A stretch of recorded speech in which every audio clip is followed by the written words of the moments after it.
तू हरवला आहेस ना या जगाच्या गर्दीत. तुझा कैवारी कोणी नाही असे तुला वाटते. अरे वेड्या, माझा आणि शिवाचा वेगळा विचार करू नकोस.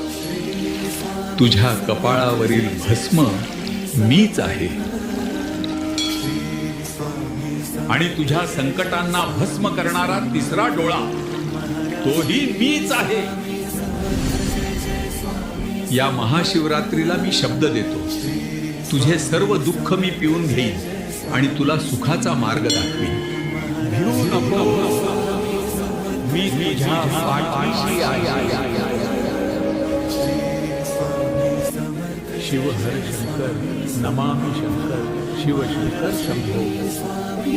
हे गिरिजापती भवानी शंकर शिव शंकर.